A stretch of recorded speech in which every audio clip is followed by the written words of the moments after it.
ठीक है, एक्सेप्ट कर लो। ओके। तो ये जो इंशाल्लाह ताला एक इवेंट होने जा रहा है, ओकेजन होने जा रहा है Saim, this is the best और this is a perfect opportunity for you to connect with people. ठीक है। हम्म। तो इंशाल्लाह ताला ना इस केस में ना देखो, अभी ऑब्वियसली आपकी हॉट मार्केट तो हमने कवर ही नहीं की ना ही हमने हॉट मार्केट का माइंडसेट डिस्कस किया है। But before that I would want you to, I would want to give you the mindset of warm market. ठीक है, थोड़ा सा, ताकि एक सही बार है। आपको माइंड क्लियर होगा ना वार्म मार्केट का, तो आपको एग्जैक्टली exactly पता होगा कि जी। मुझे शादी पे इसका फायदा कैसे उठाना है इस फंक्शन का। ठीक है। सही है। तो जी जी। डू नॉट जस्ट मतलब waste that time of wedding, ठीक है, कि बस शादी हो गई है, तस्वीरें खिंचवा ली आपने, ओके डन हो गया। नहीं नहीं नहीं, यूज दिस हम्म 3 days ना अफेक्टिवली, इफेक्टिवली टाइम। हम्म। क्योंकि आई कैन टेल यू, मतलब अगर आपने ये अच्छे से गुजार लिए ना दिन और मैक्सिमम लोगों से कनेक्टिव्स किए, बिलीव मी ये कारोबार के लिए ना एक बहुत बड़ा एज होगा आपके पास, बहुत बड़ा एज मिल जाएगा आपको शुरू से। ठीक है। आई वॉज वेरी हैप्पी सही है। To listen to Umar, he was telling me कि आपकी शादी 9 फरवरी के बन गए, तो साइम के लिए परफेक्ट अपॉर्चुनिटी है माशाल्लाह, सही टाइम पे। हाँ, ठीक मुझे है। उमर भाई ने ये बात बताई पहले भी। उमर भी थोड़ा सा मुझे सवाल से गाइड कर रहे थे कि यार ये आपके पास एक अच्छी अपॉर्चुनिटी है।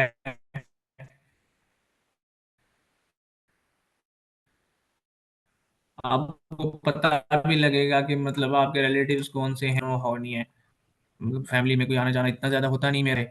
जॉब्स के बाद यही अपना ये वाला काम थोड़ा सा देख लिया और इसी तरह जो है वो गुजरे टाइम ना। तो ऐसी है वो। मुझे पहले ठीक है। उमर भाई ने भी ये तो बात हम की। अपने स्टार्ट जी करते हैं, जी। वार्म मार्केट माइंडसेट क्या होता है, मतलब हाउ टू। तो वार्म मार्केट की अगर बात करूँ, पहले आपसे पूछता हूँ साइम, वार्म मार्केट में मुझे बताओ नेम लिस्ट की कौन सी कैटेगरीज आती हैं।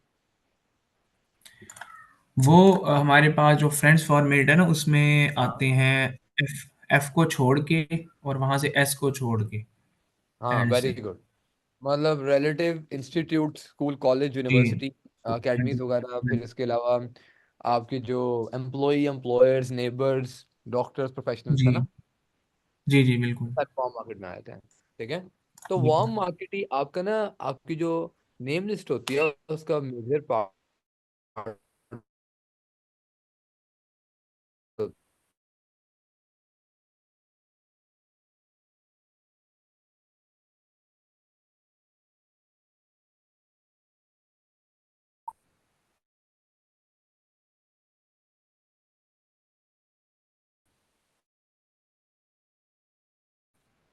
और जी। वार्म मार्केट में सबसे ज्यादा, रिकॉर्ड द क्लाउड। हाँ हाँ ओके, एक मिनट, दोबारा आ गई, मैं आ गया ना मीटिंग में। हाँ जी उमर भाई आ गए। ठीक है उमैर, अब ब्रो आप डिस्कनेक्ट हो रहे हो, क्या करना है इस चीज़ का फिर, मुझे 1 मिनट दो। तो वीडियो ऑफ कर लूँ मैं, ज़्यादा बेटर रहेगा। कर लो वीडियो ऑफ।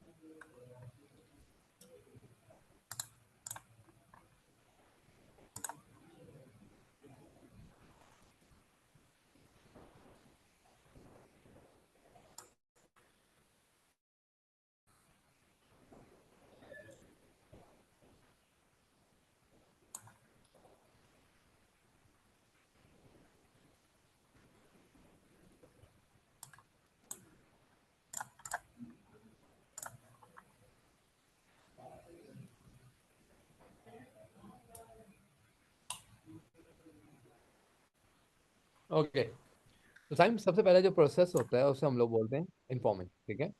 इन्फॉर्मिंग के बाद जो प्रोसेस होता है सही उसे है। हम लोग बोलते हैं इनवाइटिंग। इनवाइटिंग के बाद आपका क्वालिफाई। ठीक है, क्वालिफायर में हम क्वालिफाई करते हैं अगले बंदे को, ठीक है, हम साथ काम कर सकते हैं नहीं कर सकते। फॉलो थ्रू में, फॉलो थ्रू एक प्रोसेस होता है। ठीक है। फिर उसके बाद जो अगला प्रोसेस, सबसे फाइनल प्रोसेस, उसे हम बोलते हैं वर्बैटम, जो हमारी सेकंड सेकंड मीटिंग होती है, मतलब ये हमारी फर्स्ट मीटिंग होती है। ठीक है, और वर्बैटम जो होती है हमारी सेकंड मीटिंग होती है।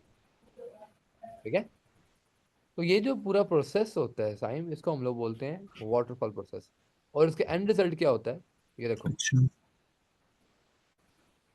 इसका एंड रिजल्ट दो सिनेरियो हो सकते हैं वर्बैटम के बाद। ठीक है, पहला सिनेरियो क्या हो सकता है, you get a yes. Yes का मतलब है you get a sign up. ठीक है, और एक सिनेरियो नो, इसका मतलब होता है कि अगला बंदा जो होता है वो की आई भी लिस्ट में चला जाता है। की आई भी लिस्ट होती है कीप इन व्यू, आप फ्यूचर के लिए उसे कंसिडर कर रहे होते हो। ठीक है, ये बात की बात है। ठीक है, तो अच्छा। हाँ, सही। अब होता ये है साइम कि ये जो नेम लिस्ट होती है ना आपकी, आपका रॉ मटेरियल होता है, let's say it has a pool of people like this. ठीक है, आप इस पूल ऑफ पीपल के ऊपर क्या अप्लाई करते हो, सर्टेन प्रोसेसेस अप्लाई करते हो। ठीक है, और एट द एंड क्या होता है, there is some filtration that happens. Filtration होती है, आप देख रहे हो एक फनल बन रही है साइम। हम्म, तो इस पूरे प्रोसेस में क्या होती है, जी बिल्कुल। फिल्ट्रेशन होती है। फिल्ट्रेशन। ठीक है, और फिल्ट्रेशन कैसे हो रही होती है, from top to bottom filtration हो रही होती है। ठीक है, बॉटम। हाँ, मतलब होता है कि जैसे लेमन्स में से 10 लोग होते हैं, 10 में से 10 को आप इन्फॉर्मिंग करते हो, उसमें से 8 सॉरी लेट्स से 6-7 लोग बचते हैं इनवाइटिंग के लिए। इनवाइटिंग में 6 लोग इनवाइट करते हो, 4-5 लोग क्वालिफाइड स्टेज पे आते हैं, फिर में से 2 लोग जो है वो बैटम में, 2 में से 1 साइन अप होता है, दैट इज फिल्ट्रेशन। ठीक है, अब आज जो हमारी मेजरली डिस्कशन है वो इस इन्फॉर्मिंग के ऊपर होगी। ठीक है, ये इन्फॉर्मिंग का मतलब क्या होता है, सही है। क्या करना होता है, क्या नहीं होता, वगैरह वगैरह। तो स्किल के ऊपर हम बात नहीं करेंगे आज, हम बात करेंगे इसके पीछे जो माइंड सेट है उसके ऊपर बात करेंगे इंशाल्लाह। ठीक है, so let us talk about informing. अच्छा, अब इन्फॉर्मिंग, देखो ये कोई आम आम ये कोई कॉम्प्लिकेटेड चीज़ नहीं है, कोई यूनिक चीज़ नहीं है, ये हम जिंदगी में हर जगह ही कर रहे होते हैं। आप घर बच्चा पैदा होता है साइम, आप क्या करते हो, आप खुशखबरी देते हो लोगों को, मेरे घर अल्लाह ताला ने बेटा दे बताते हैं। दिया। हाँ जी, हाँ। बताते, आपकी बिल्कुल माशाल्लाह से ऐसी है। शादी होने जा रही है, तो शादी के लिए आप इन्फॉर्म कैसे करते हो, आप शादी कार्ड वगैरह भेजते हो या कॉल पे बता देते हो कि यार तेरे भाई की शादी होने जा रही है माशाल्लाह। आपकी फैमिली लोगों को इन्फॉर्म कर रही जी होती जी। है कि मेरी शादी होने जा रही है ना। ठीक है, तो बिल्कुल ऐसी इन्फॉर्मिंग है। कोई यूनिक चीज़ नहीं है जो हमारे कारोबार में हो रही होती है। इन्फॉर्मिंग दुनिया की हर जगह पे हो रही होती है, बेशक वो कारोबार हो या बेशक कोई भी इवेंट हो, कोई भी इवेंट हो। ठीक है, सही। आपका किसी यूनिवर्सिटी में एडमिशन भी होता है ना, उसकी भी इन्फॉर्मिंग हो रही होती है। आप जी ग्रेजुएट होते हो, उसकी भी इन्फॉर्मिंग हो रही होती है, ऐसी है ना। जी। जी आप बिल्कुल। जॉब लग जाती है, उसकी भी इन्फॉर्मिंग हो रही होती है। हाँ जी। अब इन्फॉर्मिंग कारोबार के लिए ऐसे अगर मैं बात करूं, तो मैं दो सिनेरियो से आपको समझाऊंगा। पहला जो माइंडसेट इन्फॉर्मिंग को समझने का, दैट इज कॉल्ड मार्केटिंग। आप मुझे बताओ साइम, दुनिया के हर कारोबार में सबसे अहम डिपार्टमेंट कौन सा होता है, मार्केटिंग का। हाँ ये वाला डिपार्टमेंट, सेल्स से मार्केटिंग। मार्केटिंग, है ना। क्योंकि अगर जी। ये डिपार्टमेंट माड़ा है ना तो क्या होगा, एडवर्टीजमेंट नहीं होगी कंपनी की, पता ही लगेगा भाई क्या काम हो रहा है क्या नहीं हो रहा, कोई एग्जिस्ट भी कर रही है कंपनी या नहीं कर रही। उसके रेवेन्यू प्रोडक्ट्स जनरेशन। का नहीं पता होगा किसी को। ठीक है, मतलब आप खुद देखो हाँ साइम, लेट जी। से अगर हम कंपनी के डिपार्टमेंट्स को देखें, तो अकाउंट्स का डिपार्टमेंट होता है, फाइनेंस का डिपार्टमेंट होता है ना। फिर जी उसके बाद एचआर का डिपार्टमेंट होता है, बिल्कुल। फिर उसके बाद सेल्स एंड मार्केटिंग का डिपार्टमेंट होता है, और कौन से होते हैं। हमारे वहाँ यहाँ तो जो है कस्टमर सक्सेस का भी है, यहाँ पर हमारे पास इसका ऑपरेशंस का है, हमारी कंपनी में जो है वो इसका ऑपरेशनल मैनेजमेंट का है, हाँ एनोटेशन का है, एनालिसिस का है, रिसर्च एंड डेवलपमेंट वालों का है। हाँ, वेरी गुड, और वेरी गुड। तो ये सारे डिपार्टमेंट एनालिस आर एंड, हाँ। ठीक है। हाँ जी, R&D वालों का है। सबसे अहम जो डिपार्टमेंट होता है जिसके बगैर कंपनी चल ही नहीं सकती है, वो सेल्स एंड मार्केटिंग है। ठीक है, और साइम हाँ ये जी। इतना अहम होता है। आप मुझे बताओ इन पूरे डिपार्टमेंट सबसे ज्यादा जो आप कह लो कि रेवेन्यू शेयरिंग कहाँ पे हो रही होती है, या आप कह लो सबसे ज्यादा जो सैलरी किसकी होती है, बोनसेस किसके होते हैं, सेल्स और मार्केटिंग वाले लोगों के ज्यादा होते हैं हमेशा, इन्हीं ज्यादा। इन्हीं के होते हैं। हम इधर हमारी कंपनी में भी यही है सूरत हाल, जो डायरेक्टली ये कस्टमर सक्सेस वाले हैं ना, जो एब्सोल्युटली, डायरेक्टली, वो उनकी सैलरीज बहुत ज़्यादा अच्छी हैं। बहुत ज्यादा होती हैं, क्योंकि ऑब्वियसली अगर कंपनी का रेवेन्यू अच्छा होगा तो लाजमी सी बात है कंपनी की फिर बाकी चीज़ें भी अच्छी होंगी ना, कंपनी का सारे डिपार्टमेंट चलेंगे। ठीक है। जी। तो दुनिया के किसी भी कारोबार में सबसे अहम डिपार्टमेंट कौन सा होता है? सेल्स एंड मार्केटिंग का। ठीक है। सेल्स एंड अब मार्केटिंग। मार्केटिंग के बहुत सारे वो होते हैं, आप कह लो टाइप्स होती हैं, मैं यहाँ पे लिखता हूँ। मार्केटिंग के लिए मार्केटिंग टाइप्स कह लो। ठीक है। क्या क्या होती हैं? रिटेल मार्केटिंग होती है, फिर आपके पास may be social media marketing होती है, जिसमें फेसबुक इंस्टाग्राम वगैरह आ जाती है। फिर आपके पास डिजिटल मार्केटिंग होती है। ठीक है। जी। डिजिटल मार्केटिंग होती है, आजकल एक और मार्केटिंग एआई मार्केटिंग चल रही है, ये भी हाँ होती जी। होती है। बहुत सारे डिफरेंट डोमेन्स हैं। फिर हाँ जी, हम और print media, newspaper. Network marketing चल रही है आजकल। ठीक है। सही। तो रिटेल मार्केटिंग में क्या होता है? आपने देखा होगा कुछ रिटेल कंपनीज होती हैं, जैसे यूनिलीवर जो है, यूनिलीवर एक रिटेल मार्केटिंग कंपनी भी है और एक नेटवर्क मार्केटिंग कंपनी भी है। पता है ना आपको इस बात का, यूनिलीवर का? हाँ जी, रिटेल मार्केटिंग का तो मुझे आइडिया है, लेकिन वो तो नेटवर्क कैसे है, नेटवर्क मार्केटिंग बताता हूँ। ये? इंडिया में ना जी। सर्च करना, इंडिया में मुझे उसका नाम एग्जैक्टली याद नहीं है, बट यूनिलीवर जो है उसके बहुत सारे जो ऑपरेशन है ना इंडिया में, वो नेटवर्क मार्केटिंग बेस्ड है। पढ़ना है इसके बारे में। ठीक है। तो नेटवर्क मार्केटिंग इज द अच्छा, मोस्ट मैं ज़रूर आज पढ़ूंगा। पढ़ना, network marketing is the most revolutionary way of today's marketing world. ठीक है। क्योंकि नेटवर्क मार्केटिंग की सबसे ब्यूटी ये होती है कि यहाँ पे क्या चीज़ होती है? पर्सनल टच होता है। ठीक है। और आपकी जो मार्केटिंग की कॉस्ट होती हम्म। है वो भी जीरो होती है एक लिहाज से, अगर आप अंडरस्टैंड करो। ठीक है। इसके बहुत सारे फायदे होते हैं। तो आज हम जिस अप्रोच की बात करेंगे, हम किसकी बात करेंगे कि नेटवर्क मार्केटिंग, मार्केटिंग अप्रोच किस तरीके से होती है बेसिकली, ये हम डिस्कस करेंगे आज। हम्म। ठीक। सबसे पहले इसमें हमें ये समझने की जरूरत है, अगर मैं आपसे पूछूं, साइम किसी भी कंपनी का जो रेवेन्यू होता है, कितने परसेंट की कंपनी का रेवेन्यू मार्केटिंग पे जा रहा होता है दुनिया में? वो तो, अब कई कंपनीज ऐसी हैं, मैं उस दिन पढ़ रहा था कि कई कंपनीज ऐसी हैं जो अपना 20 to 25 to 30% तक रेवेन्यू अलहदा से रखती हैं, कि जो अपनी एडवर्टीजमेंट और प्रोडक्ट की, मतलब कोई भी प्रोडक्ट लॉन्च हो उससे पहले उसके एडवर्टीजमेंट्स के जो वो इवेंट्स करते हैं, और डिफरेंट वो उसकी लॉन्चिंग, और इतना तकरीबन जो है उसके ऊपर बजट लगाती हैं। ऐसे ही है। तो अगर मैं आपको बताऊं, तो कंपनी का जो नॉर्मली रेवेन्यू का 50 to 55% जो है वो कहाँ जाता है? मार्केटिंग के ऊपर। मार्केटिंग। ठीक है। जी। तो होता ही है कि नेटवर्क मार्केटिंग के लिहाज से, नेटवर्क मार्केटिंग में क्या होता है, अगर मैं इसको यहाँ पे ड्रॉ करूँ आपके लिए, नेटवर्क मार्केटिंग में जहाँ कंपनीज ने एजेंसीज वगैरह को पे करना होता है, मीडिया को पे करना होता है, या और डिफरेंट चैनल्स को पे करना होता है 55% of its revenue, network marketing में ये जो रेवेन्यू का शेयर होता है वो किस में डिवाइड हो जाता है? डिस्ट्रीब्यूटर्स में, आम लोगों में, हम जैसे आम लोगों में डिवाइड हो जाता है। ठीक है। दैट इज सही व्हाट वी सही कॉल। सही। तो होता ये है कि यहाँ पे जो 55% जो रेवेन्यू शेयर होता है वो हम डिस्ट्रीब्यूटर्स में आ रहा होता है, हम जैसे आम लोगों में आ रहा होता है। ठीक है। इसका मतलब ये है कि मार्केटिंग या डिस्ट्रीब्यूशन या फिर बिजनेस डेवलपमेंट की जो जिम्मेदारी है नेटवर्क मार्केटिंग में, किसकी होती है? हम जैसे लोगों की होती है, नेटवर्क मार्केटिंग। डिस्ट्रीब्यूटर्स की होती है। ठीक है। इसका सही। मतलब ये है कि एनएम के अंदर जो बिजनेस डेवलपमेंट, ठीक है मैं लिख लेता हूँ यहाँ पे, बिजनेस डेवलपमेंट या फिर और मार्केटिंग वगैरह की जो जिम्मेदारी होती है वो किसकी होती है? डिस्ट्रीब्यूटर्स की होती है, हमारी होती है। ठीक है। सही। ये टाइम ये चीज, अब इसका मतलब ये हुआ कि जो इन्फॉर्मिंग की स्ट्रेटेजी है, ये क्या है? ये हमारी मार्केटिंग टूल है एक। टाइम। सही, यानी कि हम जो इन्फॉर्म कर रहे होंगे किसी को, वो बेसिकली वो मार्केटिंग ही हो रही है। और टेक्निकली मार्केटिंग हो रही है। ठीक है। Either we use phone, either we use Instagram, either we use WhatsApp वगैरह।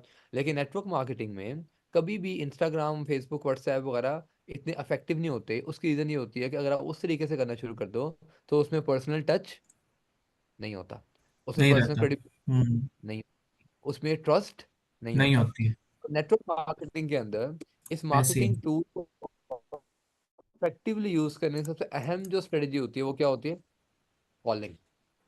कॉलिंग। ठीक है। कॉल तो करें। कॉलिंग के अंदर क्या होता है? There is a direct contact, और डायरेक्ट कांटेक्ट के अंदर जो आपकी क्रेडिबिलिटी होती है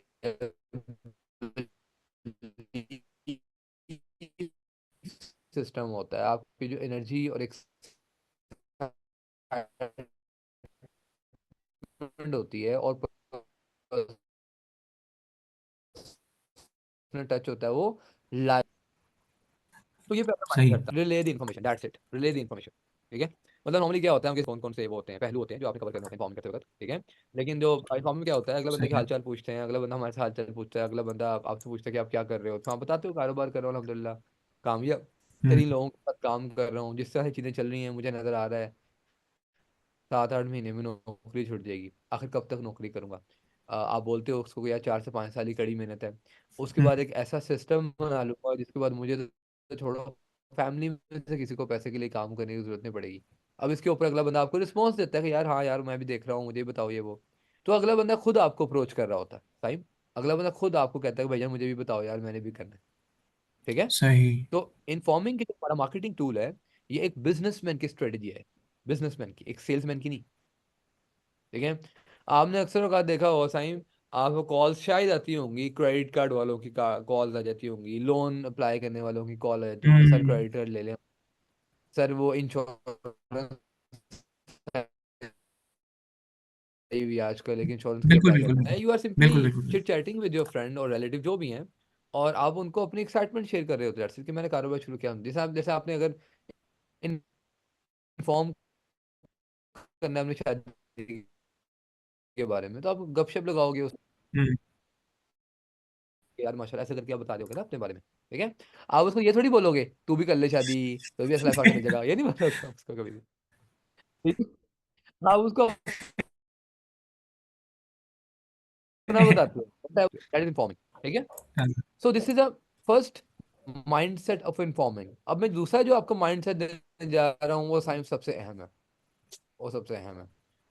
और वो माइंडसेट क्या है, समझना। इन्फॉर्मिंग सेकंड माइंडसेट, उसको हम लोग बोलते हैं, ना ही साइम आप सेल्समैन हो,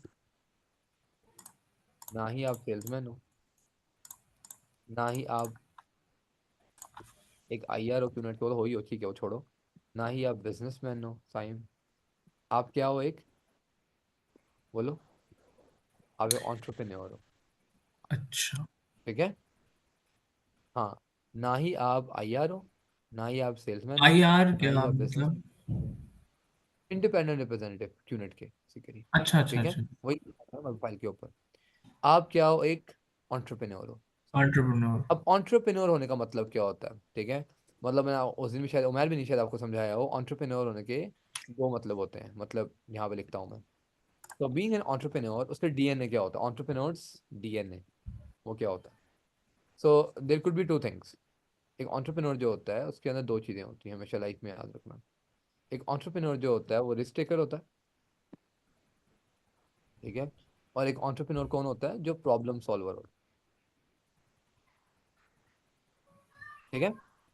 इसका मतलब ये हुआ, मुझे दोनों चीज़ों को एक्सप्लेन करना पड़ेगा आपको। जिस इंसान के डीएनए में रिस्क टेकिंग होती है और उसके अंदर कीड़ा होता है सोसाइटी की प्रॉब्लम्स को या लोगों की प्रॉब्लम को सॉल्व करना, वो इंसान एक बेहतरीन एंटरप्रेन्योर बन सकता है। ठीक है। अब रिस्क टेकिंग का मतलब क्या होता है, यहाँ पे बहुत सारे लोगों की, इवन मेरी भी अंडरस्टैंडिंग बहुत रॉन्ग थी शुरू में। हम समझते हैं साइम हम्म। रिस्क टेकिंग मतलब होता है पैसे के साथ रिस्क लेना। ना ना ना ना ना, हम्म। आपको समझाता हूँ रिस्क टेकिंग का मतलब क्या होता है। असल रिस्क टेकिंग होती है, आप रिस्क ले रहे होते हो अपनी क्रेडिबिलिटी के साथ साइम, अपनी क्रेडिबिलिटी एंड बिलीफ के साथ आप रिस्क ले रहे होते हो, इसका मतलब ये होता है। अब इसको मैं एग्जांपल देकर समझाता हूँ, अभी आपकी शायद ऊपर से गुजर गई होगी ये बात, ऐसे ही है, हाँ जी। तो मैं समझाता हूँ। साइम, आपको याद है जब कैंसर दुनिया में आया था? कैंसर। हाँ, आपको याद है? सही। नहीं मुझे, मतलब जब आया था तब का तो कोई आइडिया नहीं है। चलो मैं समझाता हूँ हुआ क्या था। इवन ये बात हर चीज पे अप्लाई होती है लाइफ में, याद रखना, जब भी कोई प्रॉब्लम अराइज हुई थी ना दुनिया में, तो वो सेम जी। सिनेरियो से गुजरी। मैं बताने लगा आपको। तो कैंसर की हिस्ट्री क्या है, कि 3 तरह के फेज आए थे। पहला फेज क्या आया था, फर्स्ट फेज, अगर मैं यहाँ पे लिख देता हूँ, फर्स्ट फेज हुआ ये था कि कैंसर आया दुनिया में और लोगों ने प्रॉब्लम को प्रॉब्लम भी नहीं समझा। लोगों ने कहा एम ही है, ये तो बातें हैं खाली, ये नहीं एम ही, बस फजूल की हवाई बातें लोगों ने फैलाई हुई है ना, हम्म। लोगों ने यही बोला होगा। जैसे कोविड और दुनिया ऐसे बोलती है शुरू में किसी ने आया प्रॉब्लम। था, वो एब्सोल्युटली। वैक्सीन का लोग बहुत कहते थे कि मत लगाओ मर जाओगे, 2 घंटे बाद जिंदगी खत्म हो जाएगी, हाँ हाँ, और 2 दिन जिंदा रहोगे या 2 दिन जिंदा रहोगे। ऐसे ही इस है। तरह वाली मिथ्स बहुत ज्यादा चल कोविड पड़ी के थी। भी 3 फेज आए थे साइम। कोविड के पहला फेज क्या था कि लोगों ने प्रॉब्लम को एक्सेप्ट ही नहीं किया, लोगों ने प्रॉब्लम को ही रिजेक्ट कर दिया एक्सेप्ट, सच। रिजेक्ट कर दिया, बिल्कुल ऐसी ये है। पहला फेज होता है। ठीक है। सेकंड फेज जब आया, सेकंड फेज में क्या होता है कि लोगों ने प्रॉब्लम को थोड़ा बहुत फिर जब मरने लगे, हाँ, वेरी गुड। जब लोगों ने उसके इफेक्ट देखे कि भाईजान ये तो बड़ा हाँ, वाकई सीरियस मसला है, तो मेडिकल इशू लग रहा है। ठीक है। डेडली डेडली डिजीज है। हाँ, problem accepted in second phase. और लेकिन वहां पे कुछ महाशय उठे, उन्होंने कैंसर के ऊपर या कोविड के ऊपर क्या देना शुरू की, वैक्सीन देना शुरू की। ठीक है। और उन हम्म। वैक्सीन के ऊपर लोगों ने क्या किया, ये तो अपने पैसे बना रहे हैं, ये तो इनका गेम है, ये तो इनकी स्कीम हाँ। है, ये तो इनका फायदा है, ये अपने फायदे के लिए कर रहे हैं, इस तरह की बातें लोगों ने की। ठीक है। तो प्रॉब्लम तो एक्सेप्ट की लोगों ने साइन, बट सोल्यूशन रिजेक्ट कर दिया। हम्म। ये होता है कोई सेकंड चिप फेज की इसके अंदर बात। इंसर्ट कर देंगे, हाँ आपको हाँ, इस तरह की प्रोग्राम्ड बातें। कर देंगे, इस तरह की बातें थी। मुझे याद है पता है, लोगों ने बड़ी बड़ी बातें की। ठीक है। फिर थर्ड फेज आया। अब कैंसर के हवाले से मैं आपको समझाता हूँ। थर्ड फेज में क्या हुआ कि जब लोगों ने देखा कि लोग मर रहे हैं लोग, और कैंसर बड़ी सीरियस चीज़ है, कुछ लोगों ने सोल्यूशन भी अपनाना शुरू किए। ठीक है। और सेकंड फेज में जहाँ पे लोगों ने जो कुछ इन्वेंटर्स थे उनकी इंटेंशंस पे डाउट किया, कुछ एंटरप्रेन्योर्स की इंटेंशंस पे डाउट किया कि अपना पैसा बना रहे हैं, अपनी ये वो इनका अपना फायदा है वो। वहाँ पे जब कुछ लोगों ने उस कैंसर की वैक्सीन को लेना शुरू किया, उस हल्के फुल्के अच्छे रिजल्ट आना शुरू हुए, तो वहाँ पे लोगों ने प्रॉब्लम को भी एक्सेप्ट करना शुरू कर दिया और सॉल्यूशंस को भी एक्सेप्ट करना शुरू कर दिया। ठीक है। आप मुझे खुद बताओ टाइम, आजकल की दुनिया में अगर लेट्स से आपके किसी दोस्त को कैंसर हो जाता है और डॉक्टर कहता है आपके आपके सर्वाइवल में 20% चांसेस हैं और आपको कीमोथेरेपी होगी, वो नॉर्मली एक्सेप्ट करेगा, रिजेक्ट करेगा? एक्सेप्ट कर लेगा वो। ठीक है। कौन सा वो शख्स है जिसको अपनी जान प्यारी नहीं है? कोई शख्स नहीं है, सबको सबको। जान प्यारी। हाँ जी, ठीक। बिल्कुल, बिल्कुल ऐसी इवन है। आज के दौर में 100% लोग कैंसर को कैंसर मानते हैं ऑलमोस्ट। और तकरीबन 80, मोर देन 80% लोग जो हैं वो कैंसर के सोल्यूशन की तरफ जाते हैं। अगर 1% भी जाते हैं, सर्वाइवल हाँ जी। चांस है ना, 1% भी सर्वाइवल चांस है ना, पीपल टेक इट, लोग करते हैं। हालांकि ठीक हालांकि है। उसका ट्रीटमेंट भी बड़ा जो है ना, लीथल है, वो मतलब कि लीथल जो वो है। लगती हैं वो जो हाँ, केमो वगैरह। इट्स वेरी हाँ, expensive and very painful bro. हाँ जी, मतलब आप मुझे एक वेरी बात पेनफुल, बताओ ब्रो। बिल्कुल ऐसी है, क्योंकि ब्रो मैंने ना एक। बोलो जी जी। बोलो बोलो साईं। मैं वैसे भी कैंसर हमारे एक पेशेंट ना फैमिली में थी तो दूर के रिलेटिव्स थे शायद, तो मैं देखता था कि वो 2 ढाई साल ट्रीटमेंट कराते रहे, लेकिन वो ट्रीटमेंट भी इतना लीथल था, मतलब बेचारी हर टाइम जो है वो प्रॉब्लम्स में ही रहती थी। उनको जब केमो लग के आती थी तो 15-15 दिन वो उनकी स्टेबल नहीं हो पाती थी। कभी सेंसेस में प्रॉब्लम आ रही है, कि बाल झड़ जाना, अल्लाह ताला रहम करे, बस नेल्स का ख़त्म हो जाना। तो लेकिन वो एक होप थी कि चाहे कैंसर से हमें जो है ना वो शायद इससे हमें रिलीफ मिल जाए। और इसके एब्सोल्युटली। अलावा जो है सेकेंडली तो मैंने खुद जो है वो मेरे चचा हैं छोटे, बहुत डेडली किस्म का उनको कोविड हुआ था। निश्तर हॉस्पिटल में 15-16 दिन वो वेंटिलेटर पे रहे, और मैं दिन रात उनके साथ ही रात रहता था अंदर। तो हम्म। मैंने वहाँ पर लोगों को देखा, और ज़िंदगी मौत से लड़ते हुए, कराते हुए, लेकिन सिर्फ़ इस उम्मीद पे कि शायद हमारी ज़िंदगी जो है वो हम सर्वाइव कर जाएँ। दिन-रात बड़ा पेनफुल, वो वेंट लगना ही इतना पेनफुल था, हमें देख के कुछ होता था और उनको लगा हुआ होता था। तो ये एक एक एक्सपीरियंस मैं लाइव 15-16 दिन मैं उस आईसीयू में रह के मैंने देखा है। तो अपने चचा, मेरे चचा तो अल्हम्दुलिल्लाह अल्लाह ताला ने फिर उनको सेहत अता की, लेकिन बहुत सारे पेशेंट्स ऐसे थे कि जो इस होप पे वो लीथल ट्रीटमेंट भी करवा रहे थे कि शायद अल्लाह हम्म। ताला जो है वो इसमें हमें शिफा याब कर दे। Very good bro, very good. तो कैंसर जो है ना, it's actually one of the biggest problem in society and currently also lot of people are working towards solve it ना। बताइए आपको इस बात का। हुँ, हुँ। ठीक है? और आपको, आप खुद सोचो ब्रो, इतना पेनफुल इसका ट्रीटमेंट है, और इतना एक्सपेंसिव ट्रीटमेंट है कि आप निल्ले हो जाते बहुत। हो। आप अपनी फाइनेंशियल पॉइंट ऑफ व्यू से भी और हेल्थ के पॉइंट ऑफ व्यू से भी निल्ले हो जाते हो, तो फिर भी आप इलाज करवाते हो कि नहीं करवाते? बिल्कुल ऐसी है। करवाते। ठीक है। बिल्कुल ऐसी, ये तो कुछ, एंटरप्रेन्योरशिप की हाँ जी, कुछ इसी, इदारे ऐसे बन गए हैं कि जिन्होंने कुछ रिलीफ को, जैसे शौकत खाना मीनार है, एटॉमिक एनर्जी का यहाँ बना हुआ है मिनिस्टर का लाहौर में, जिनकी वजह से कुछ पेशेंट्स में, वरना तो बेचारे जो कैंसर के इलाज पे जाते थे घर बिक जाते होते थे लोगों के। ऐसी है। तो साइम, किसी भी एंटरप्रेन्योरशिप की जर्नी में अब आप एंटरप्रेन्योर के लिहाज से सोच रहे हैं। देखो, जब ये कैंसर दुनिया में आया हम्म। था तो ऑब्वियसली वहां पे एंटरप्रेन्योर उठे थे ना, कि यार जिन्होंने इस प्रॉब्लम को अंडरस्टैंड किया, रियलाइज किया कि यार इसको सॉल्व करना पड़ेगा। ऐसी है।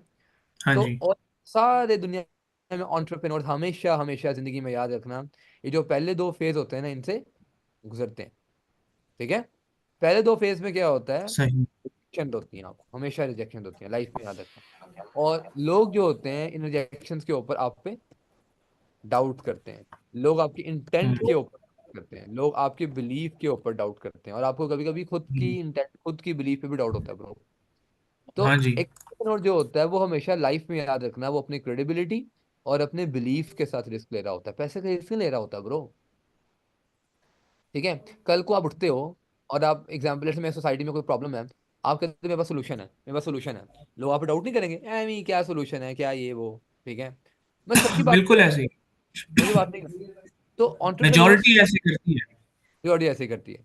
तो ये पहले समझ आया कि रिस्क टेकिंग का मतलब क्या होता है, साइन। एंटरप्रेन्योर ऐसे रिस्क ले रहा बिल्कुल। होता है। ठीक है।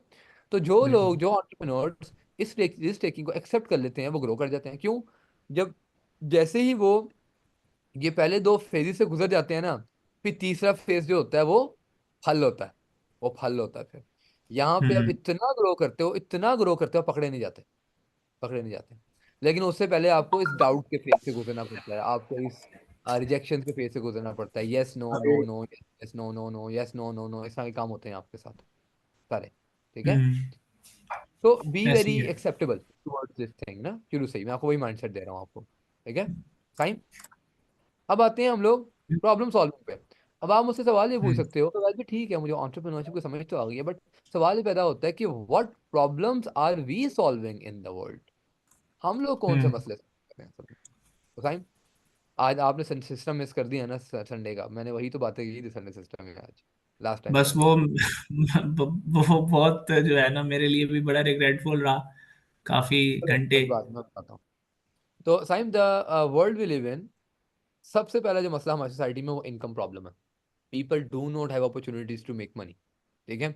लाखों लोग ग्रेजुएट होते हैं, लेकिन उनके पास कोई सहारा नहीं है, कोई मौका नहीं है, कोई प्लेटफॉर्म नहीं है, कोई अपॉर्चुनिटी कुछ भी नहीं है जहाँ पे वो अच्छा पैसा कमा पाए। लाखों में से मे बी हजारों, मतलब मे बी 80-90 हज़ार लोग तो घर में वेलियां खा रहे होते हैं या पाकिस्तान छोड़ के निकल जाते हैं, नो जॉब्स ही नहीं है सच। हम्म। ठीक है।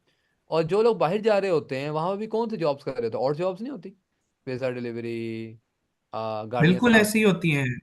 ठीक ऐसे है। हैं ज्यादातर, ऐसे ही बेचारे जो जाते हैं वो ऐसे ही जाते हैं, लेकिन चूंकि हमें वो पता नहीं लग रहा होता, यहाँ से बैठे वो कन्वर्जन इतनी स्ट्रांग होती है पैसे की, जब वो यहाँ भेजते हैं तो वो एब्सोल्युटली।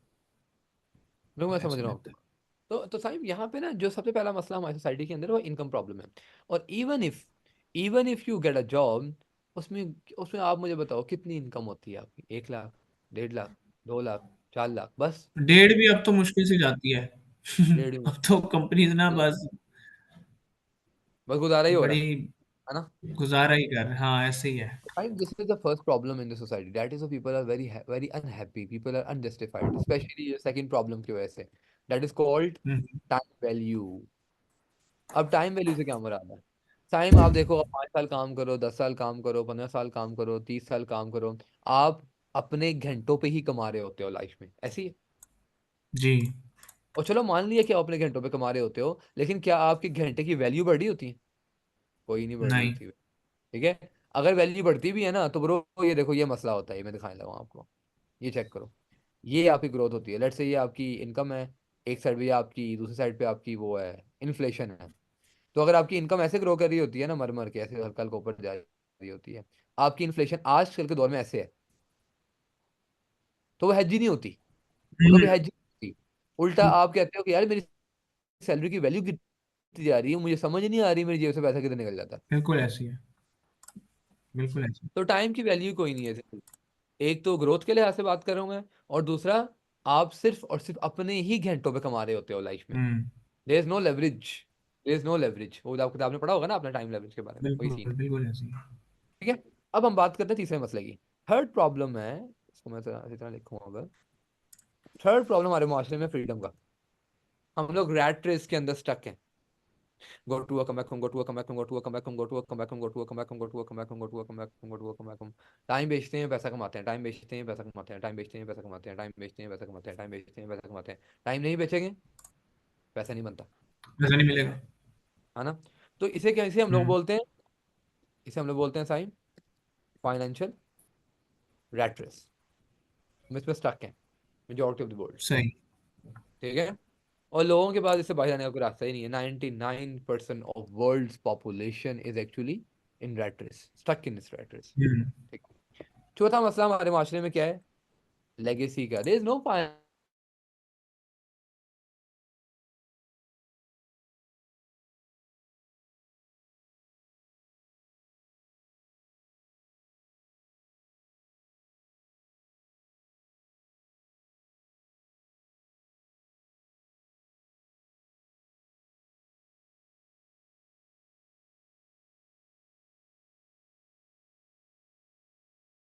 क्यूरी दें तो हमें कह दिया जाता है कि भाई if you are not satisfied with your job kindly resign.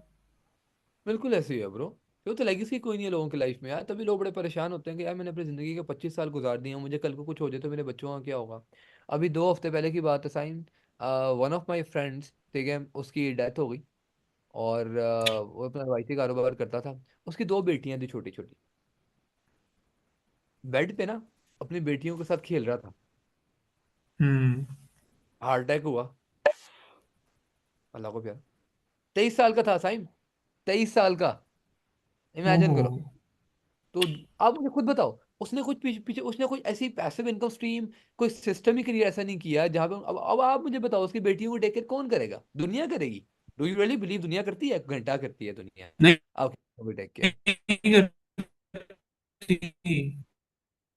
ठीक है, बच्चों को मतलब जलील आप अपने करती बच्चों को पाल लो, है आप अपने बच्चों को ही सर। पाल लो, बड़ा होता है ब्रो, दुनिया कौन सा पालती है ब्रो आपके बच्चों बिल्कुल को। ऐसी है। ठीक है, देयर यहाँ इज तो नो, वैसे भी ये हालात होते हैं, वो कहते हैं जिसके बाप चले जाए। बिल्कुल ऐसे ही नहीं है। नहीं नहीं, बिल्कुल बिल्कुल ऐसी है। ठीक है, तो साईं ये ना बहुत बड़े इश्यूज होते हैं हमारी सोसाइटी में। मतलब आप मुझे बताओ, ये जो चारों प्रॉब्लम है, ये फंडामेंटल प्रॉब्लम हम में से कितने परसेंट लोगों की लाइफ में है, यू टेल मी साईं। मेरा तो अवैस भाई मिलना जुलना ज्यादा बहुत है नहीं हूँ, मैं बहुत सोशल नहीं हूँ, लेकिन जिनसे भी मिलता हूँ जब भी कोई इस तरह की बात हो तो तकरीबन हर दूसरा बंदा ऐसी है। वो दूसरा बंदा, इस तरह की साईं बात कर रहा होता है। मैं आपको एग्जैक्ट नंबर देता हूँ, याद है ESBI, हाँ जी, हाँ जी। आपको रिमाइंड करवाता हूँ साईं। हाँ जी, हाँ जी। लेफ्ट साइड पे जितने भी लोग हैं ना, उन सब के ये मसले हैं, हम्म। सबके। ठीक है, लेफ्ट हैंड साइड वाले वाइज और लोगों सही। के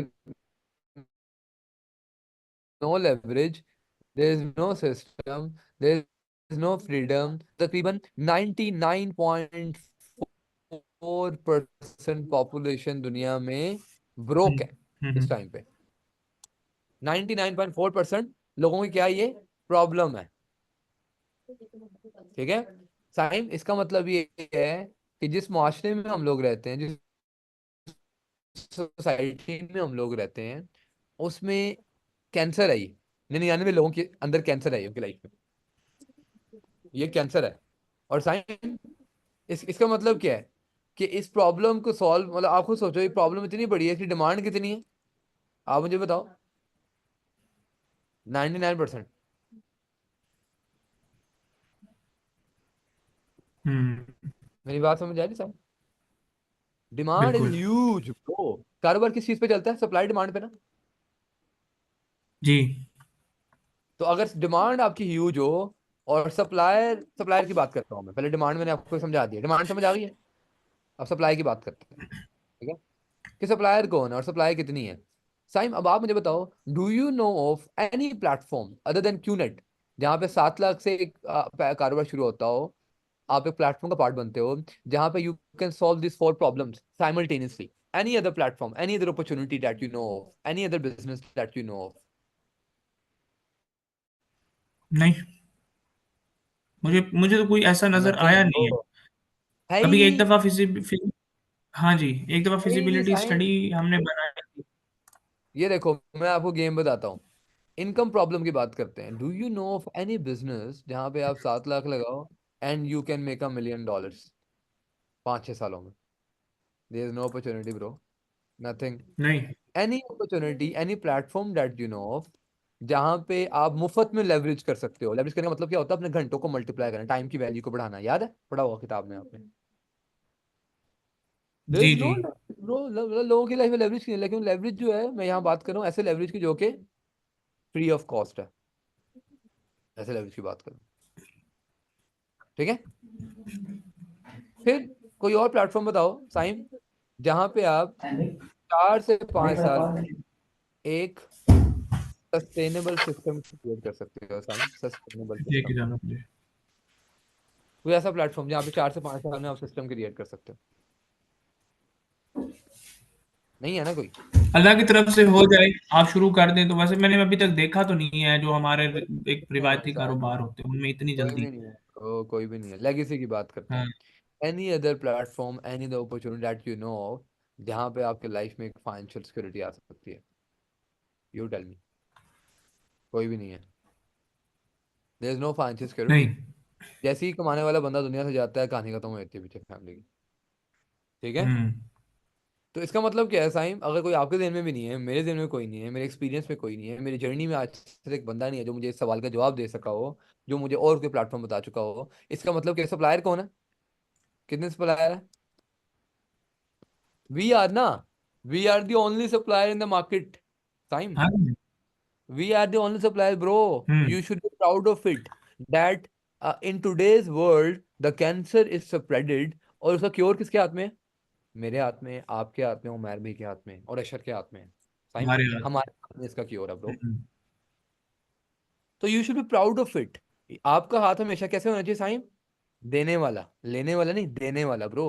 you are someone who can solve these problem in other person बिल्कुल। वर्ल्ड, इन अदर पर्सन जी, लाइफ। बिल्कुल। ठीक एग्जैक्टली। है साइम? ये तो है। That is the mindset of entrepreneurship, and this is the mindset you should do info with. अब मैं आपको इसको रिलेट करता हूँ इन्फो के साथ कि इसकी रिलेटेबिलिटी कैसे होती है इन्फो के साथ, ठीक है? जी अब जी। ये देखो साईं, मैंने आपको 3 फेज बताए थे ना। पहला phase problem rejected, solution rejected. दूसरा फेज क्या होता है? Problem accepted, solution rejected. और तीसरा होता है problem accepted, solution solution rejected. Rejected. हाँ जी। ठीक है? अब इन्फॉर्मिंग के कैसे कैसे होता है? जब आप इन्फो करते हो, उसके 3 नतीजे निकलते हम्म। हैं। Either a person gives U a response, और बी रिस्पॉन्स, और सी रिस्पॉन्स। ठीक है? अब इसका क्या मतलब हुआ? ए हम्म। रिस्पॉन्स, सॉरी, सी का बताता हूँ पहले। सी रिस्पॉन्स में क्या होता है? अगला बंदा जो होता है वो प्रॉब्लम को रिकग्नाइज भी नहीं करता है सच, और ऑब्वियसली जब प्रॉब्लम को रिकग्नाइज नहीं करता तो सोल्यूशन भी नहीं देख रहा होता। बिल्कुल ऐसी है। ठीक है? यहाँ पे लिख देता हूँ मैं, नीदर सोल्यूशन। इसको हम लोग बोलते हैं सी हम्म। रिस्पॉन्स। इसको मतलब इन लोगों को बिल्कुल टच नहीं करते हम लोग। सेल्समैन नहीं बनना, रिमेंबर। ठीक है? You are entrepreneur. ठीक है? हालांकि साइम, ये जो हम्म। सी वाला बंदा है, इसकी लाइफ में भी ये कैंसर बिल्कुल है, लेकिन उस बेचारे को खुद नहीं पता कि उसकी लाइफ में कैंसर है। Doesn't recognise it. हम्म। बेचारे को सोचने का भी टाइम नहीं मिलता इस बारे में। बी रिस्पॉन्स वाला बंदा जो होता है वो कहीं ना कहीं प्रॉब्लम को रिकॉग्नाइज करता है, आपकी बातों को सुन के, आपके एक्सपीरियंस को सुन के, लेकिन जरूरी नहीं है कि वो सोल्यूशन देख रहा हो। क्या है? हम्म। ये क्या हो गया साइम? वो कॉल आ रही थी, मैंने उसको पर बंद कर दिया। ये देखो मैं लिख रहा हूँ। तो बी वाला बंदा वो होता है जो प्रॉब्लम को प्रॉब्लम समझता है, बट जरूरी नहीं है कि वो सोल्यूशन देख रहा हो, जरूरी नहीं है। ठीक है? फिर ए वाला बंदा वो होता है हम्म। जो प्रॉब्लम को भी रिकग्नाइज करता है साइम, ठीक है, हम्म। और सोल्यूशन भी देख रहा होता है। And looking for solution. तो जब आप इन्फो करते हो ना, आपको तीन तरह के रिस्पॉन्स मिलते हैं। ए और बी वालों को हम लोग इनवाइट प्रोफेशनली, और सी वालों को हम लोग बिल्कुल भी नहीं छेड़ते। ठीक है, वो कोल्ड रिस्पॉन्सेज होते हैं आपके। तो ये आप सीखोगे वो मैर बेस है कि इसका मतलब क्या होता है। तो these are the three phases actually, उस सेंस में। सही ठीक है। और साइम, नियत सही क्या सही होती है, सही नियत बहुत मैटर करती है। नियत क्या होती है, आपने एक एंटरप्रेन्योर की तरह एक्ट करना है। आपने एक एंटरप्रेन्योर की तरह माइंडसेट के साथ, एक अच्छी इंटेंट के साथ लोगों की life, income problem, freedom problem, time value, legacy को सॉल्व करने का था। That should be your intention. ठीक है। अब शादी में इन्फो एग्जैक्टली। करनी कैसे, आपने जरा वो बताएंगे। तो वो हमें बताएंगे, जितनी ज्यादा इन्फो करोगे साइम, उतने ज्यादा रिस्पॉन्स इकट्ठे कर लोगे। जितने ज्यादा रिस्पॉन्स इकट्ठे करोगे, उतने ज्यादा ए रिस्पॉन्स और बी रिस्पॉन्स आएंगे, उतने ज्यादा फिर अपॉर्चुनिटी है मैक्सिमम को नेटवर्क लोगे। मैक्सिमम इन्फो पास ऑन करो, वो मैर भी सिखाएंगे कि इन्फो कैसे पास ऑन करनी है। हाँ जी, अभी अरे मेरा वैसे भी मैं आपसे अभी तो मुझे उस शादी के इवेंट पे बहुत से लोगों का, बहुत से क्या, मतलब मैं कहूँ कि बहुत ही लोगों का पता लगेगा कि अच्छा ये भी मेरा रिलेटिव है, अच्छा ये भी मेरा कुछ लगता है। हाँ, क्यों? उसके एब्सोल्युटली। रीजन ये है कि मैं आज आज से पहले तक मैं बहुत ज्यादा फैमिली गैदरिंग्स में बहुत ज्यादा क्या जाता ही नहीं हूँ। हम्म। बहुत कम सोशल नेटवर्क मेरा ना होने के बराबर है। जो ज्यादा सोशल नेटवर्क है वो यही है, यूनिवर्सिटी में पढ़े वहां के दोस्त हो गए।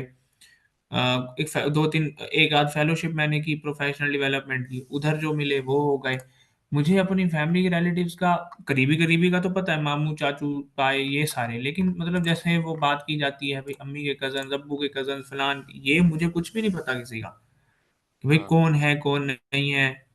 तो फिलहाल तो इस बस। इस इवेंट पे अभी जो मेरा माइंड था, जो उमेर भाई ने भी मुझे बताया था कि अभी आप इस पे वो पता करो कि कौन क्या है, हाँ, कौन एब्सोल्युटली। क्या है, कौन क्या लगता है आपका, आपका उसके साथ कैसे कनेक्शन बिल्ड हो सकता है। अभी तो मुझे वो पता करना है।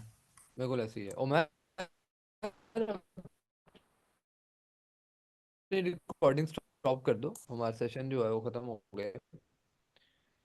तो आपने ये करना है, उस आइकॉन में क्या नहीं है, whatever जो भी है, उनके नाम नेम लिस्ट में